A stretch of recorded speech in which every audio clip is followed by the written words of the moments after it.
Ethan Carter learned early that life rarely waited for you to catch your breath. It moved whether you were ready or not, dragging you forward by responsibilities you didn't ask for but carried anyway. At 36, he was a single father to an 8-year-old boy named Noah, a man who packed lunches before sunrise, tied crooked shoelaces in a rush, and measured his days in deadlines and school pickup times. His world was structured, predictable, and carefully balanced, because it had to be. Chaos had already taken enough from him when his wife died 3 years earlier, leaving him with grief he folded neatly into the quiet hours of the night and a child who depended on him to stay steady. Ethan worked as a senior operations analyst at Langford Solutions, a powerful consulting firm that demanded precision and rewarded performance. He was good at his job, exceptionally good. Numbers made sense when emotions didn't. Systems followed rules when people didn't. That reliability was exactly why his boss, Victoria Langford, noticed him from the moment he transferred departments. Victoria wasn't just the CEO's daughter as people whispered, she was sharp, commanding, and relentless in her pursuit of excellence. Meetings bent around her presence. Conversations sharpened when she entered a room. She was everything Ethan was not, bold, unapologetic, and intimidatingly confident. From the outside, their relationship was professional, almost distant. Victoria praised Ethan's work openly but personally remained guarded. What no one else noticed were the pauses, how her gaze lingered a second longer when he explained a solution, how she scheduled one-on-one meetings that drifted just past their purpose, how her voice softened when she asked about Noah, always pretending it was casual curiosity. Ethan noticed none of it. Or perhaps he noticed but filed it away under things he couldn't afford to misinterpret. To Ethan, Victoria was his boss. Powerful. Untouchable. Off limits. He'd built his life on clear boundaries because crossing the wrong one once had cost him everything. So when Victoria complimented his tie, he thought it was politeness. When she stayed late to wrap up numbers, he assumed dedication. When she offered flexibility for his son's school events, he saw kindness, not interest. Love, attraction, possibility, those were luxuries he no longer allowed himself to consider. Victoria, however, felt every missed signal like a quiet rejection. She wasn't used to being unseen. Raised in boardrooms and pressure, she'd learned to command attention effortlessly. Men noticed her. Women respected her. She never chased, she chose. Yet Ethan was different. He didn't look at her like she was something to win or fear. He looked at her like she was, human. And worse, like she didn't realize she was trying. She admired his discipline, the way he never complained, the way he left exactly at 6 every evening no matter what because Noah came first. It fascinated her. Infuriated her. She'd grown up surrounded by people who said family mattered while sacrificing it constantly. Ethan actually lived it. Weeks turned into months. Hints became clearer. Comments lingered longer. Still, nothing. Until the meeting. It was the quarterly strategy review, high stakes, high pressure. The board was present. Investors dialed in remotely. Ethan was presenting a complex cost-saving framework that would redefine the company's next fiscal year. He stood calm and composed, explaining projections while Victoria watched him from across the table, her expression unreadable.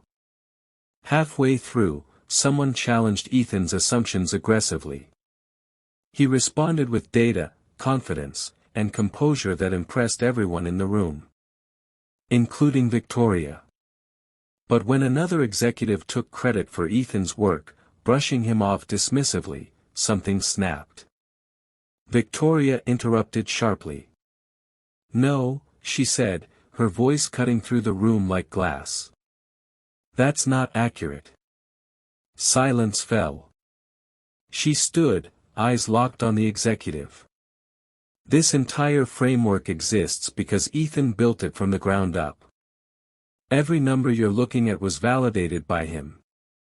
So let's not pretend otherwise. The room froze. Ethan stared at her, stunned. Victoria turned to him then, really turned, and for the first time, her professionalism cracked. Frustration bled into her tone. Emotion edged her words. And for the record, she added, voice tight, if people would stop overlooking what's right in front of them, this company, and some individuals, would be far better off. The meaning hung heavy in the air. Ethan felt it then. Not fully, but enough to feel his chest tighten. Something had shifted. And Victoria Langford had just lost control. The meeting ended in awkward silence and scattered glances. No one spoke directly about Victoria's outburst, but everyone felt it. Ethan gathered his papers slowly, his mind replaying her words again and again. This wasn't just about work. It couldn't be. For the first time since he'd met her, he allowed himself to wonder if he'd been wrong all along. Later that evening, Victoria stood alone in her office, staring out at the city lights. She rarely regretted her actions, but tonight, doubt pressed heavily against her chest. She hadn't meant to reveal anything. She hadn't meant to expose herself in front of a room full of people who thrived on control. Yet the thought of Ethan being dismissed, overlooked, unseen, it had hit too close to home. A knock came at her door. "Come in," she said quietly. Ethan stepped inside. "I wanted to check on you," he said honestly. "That meeting. I appreciate what you said. But are you okay?" Victoria turned, searching his face. No fear. No agenda. Just concern. "That's the problem, Ethan," she replied softly. "You never see yourself the way others do." He frowned. "What do you mean?" She exhaled slowly, years of restraint slipping. "You think I defended you because it was my job. Because I'm your boss. But it wasn't just that." Silence stretched between them. "I admire you," she continued. "Your integrity. Your strength. The way you put your son above everything, even this company. I've been trying to show you that for months." Ethan's world tilted.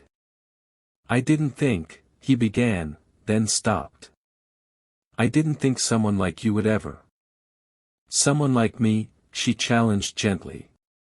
"Or someone you didn't believe you deserved?" That landed harder than he expected. For years, Ethan had told himself survival was enough. That being a good father was the only role left to him. But standing there, with a woman who saw him fully, flaws, past, and all, he realized how small he'd made his world to stay safe. "I was afraid," he admitted quietly. "Of wanting something and losing it again." Victoria stepped closer, not touching him, just close enough for him to feel the warmth of her presence. "I'm not asking you to risk everything overnight. I'm asking you to stop pretending you don't feel anything." He met her eyes then. Really met them. "I do," he said. "I just didn't think I was allowed to." She smiled sadly. "None of us are, until we decide to be." That night didn't end with grand gestures or promises. It ended with understanding. With space. With possibility. Weeks later, the office buzzed with rumors of Ethan's promotion. Of Victoria stepping back from direct oversight. Of two people who laughed a little more during lunch breaks and left meetings together without explanation. At home, no one noticed his father smiling again. And Ethan learned something he never expected, that life didn't end with loss. Sometimes, it waited patiently for you to look up and finally see what had been there all along. Ethan didn't realize how much his life had changed until routine stopped feeling heavy. Mornings were still early, lunches still packed, ties still rushed and slightly crooked, but something underneath it all had shifted. There was a lightness now, a quiet steadiness that didn't come from having fewer responsibilities, but from no longer carrying them alone in his own head. He hadn't told anyone at work what was happening between him and Victoria, and he didn't need to. What they were building wasn't a secret affair or a reckless escape. It was slow, deliberate, and grounded in respect, something neither of them had rushed in a very long time. At the office, Victoria was as composed as ever. In meetings, she was sharp and commanding, her authority unquestioned. Yet there were moments, small, almost invisible ones, when their eyes met across a conference table, and something unspoken passed between them. Not desire, not urgency, but understanding. Ethan found that he worked better than ever. Not because he was trying to impress her, but because he finally felt seen for who he was, not just what he produced. Rumors eventually surfaced, as they always did. People noticed the professional distance, the careful boundaries, the way Victoria stepped back while still advocating for Ethan's advancement. But there was nothing to accuse, nothing to prove. Everything they did was clean, ethical, and intentional. That restraint, that patience, only deepened what they shared. The real test came when life reminded Ethan that healing was never a straight line. One afternoon, Noah came home unusually quiet. He barely touched his dinner, pushing food around his plate with his fork. Ethan noticed immediately. "What's going on, buddy?" he asked gently. Noah hesitated, then said, "They had a family day thing at school. Everyone brought their mom or dad." Ethan's chest tightened. And I only had you," Noah said, not accusing, just stating a fact that cut deeper than anger ever could. "I know you're enough. Sometimes I miss her." Ethan closed his eyes briefly, steadying himself. He knelt beside his son and pulled him into a hug. "I miss her too," he whispered. "Every day. But it's okay to miss her and still let other people care about us." Noah pulled back, studying his father's face with a seriousness far beyond his years. "Like Victoria?" Ethan froze. "You noticed?" Noah shrugged. "She makes you smile. Mom used to do that." That night, after Noah fell asleep, Ethan sat alone longer than usual. Loving again didn't erase loss. It lived alongside it. The question wasn't whether he was allowed to move forward, but whether he could do it without guilt. The next day, he asked Victoria to walk with him during lunch. They sat on a bench away from the office crowd, city noise humming softly around them. Ethan told her everything, about Noah, about the fear that choosing happiness might somehow betray the past. Victoria listened without interrupting, her expression open and steady. "You're not replacing anything," she said when he finished. "You're expanding your life. Love doesn't cancel love. It multiplies." He looked at her, struck by how certain she was.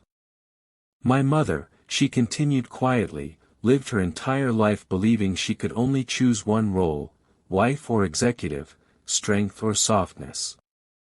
She chose control. And she was lonely. I don't want that." Neither did he. Weeks later, Victoria attended Noah's school event, not in heels and sharp lines, but in flats and a soft sweater, blending into the background like she belonged there. She didn't force conversation. She didn't try to be anything she wasn't. She just showed up.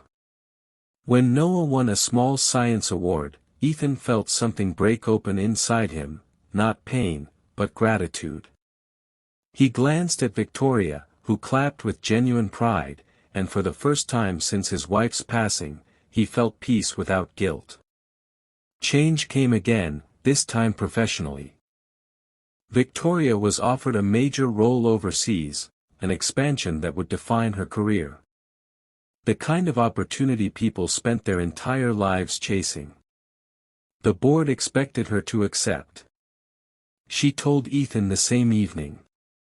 "I don't want you to think I'm asking you to choose," she said carefully. "I just won't disappear without honesty."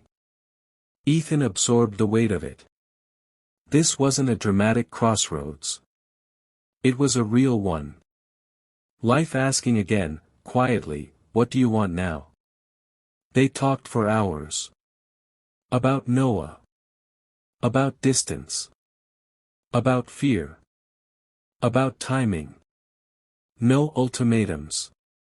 No pressure.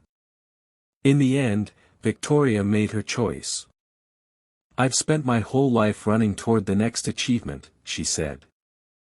"For once, I want to stay where something real is growing." The board was stunned. The office buzzed. But Victoria Langford had never lacked courage, she had simply learned to use it differently. Months later, on an ordinary evening, Ethan stood in his kitchen watching Noah laugh at something Victoria said. The sound filled the room, warm and alive. He realized then that missing hints hadn't been his failure, it had been part of his journey. He hadn't been ready to see until he was strong enough to accept. Some love arrives loudly. Some waits patiently. And sometimes, the most powerful stories aren't about losing control, but about finally choosing connection over fear. If this story resonated with you, don't forget to subscribe. More emotional, life-changing stories are coming, because sometimes the next chapter is the one that changes everything.